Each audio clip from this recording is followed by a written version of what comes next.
are watching खबर face to face. दर्शकों, स्वागत है आपका खबर फेस टू फेस में। मैं ज़ीशान आज़मी। आज की ताज़ा खबर देखने से पहले हमारे चैनल को सब्सक्राइब कीजिए और बेल आइकन दबाना ना भूलें ताकि आपको डेली अपडेट तुरंत मिल सके। आइए देखते हैं आज की ताज़ा खबर। मलाड के विधायक असलम शेख ने पुनर्विकास की देरी पर उठाई आवाज़। 13 मार्च विधायक असलम शेख ने विधानसभा के झोपड़पट्टी पुनर्वसन प्रकल्पों की धीमी गति पर सवाल उठाए। उन्होंने सरकार से मांग की है कि जो बिल्डर इन प्रोजेक्ट्स को लंबित रख रहे हैं उनके खिलाफ तुरंत कार्रवाई की जाए।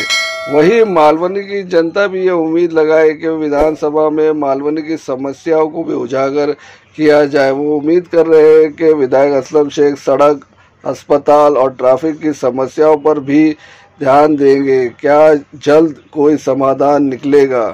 पूरी जानकारी के लिए आइए देखते हैं वीडियो। हमारे चैनल को सब्सक्राइब कीजिए, शेयर कीजिए। शुक्रिया। जय हिंद, जय महाराष्ट्र।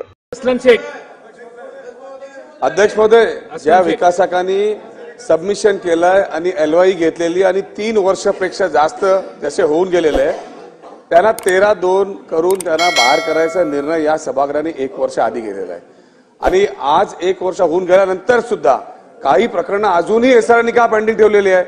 या अधिवेशन संपल्यापर्यंत सगळे 13-2 ते करणार आहेत का? हे माझा पहिला प्रश्न आहे। आणि ज्या अधिकाऱ्यांनी नाही केलंय त्याच्यावरती तुम्ही कारवाई करणार का? कारण शासनाने एकदा निर्णय घेतल्यानंतर एसआरची जबाबदारी आहे की त्यांनी त्याच्यावरती निर्णय घ्यावा।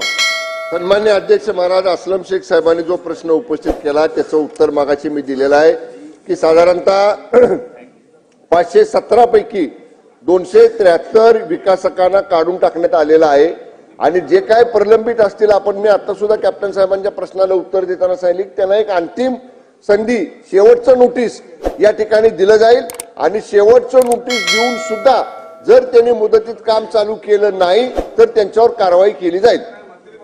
राम कदम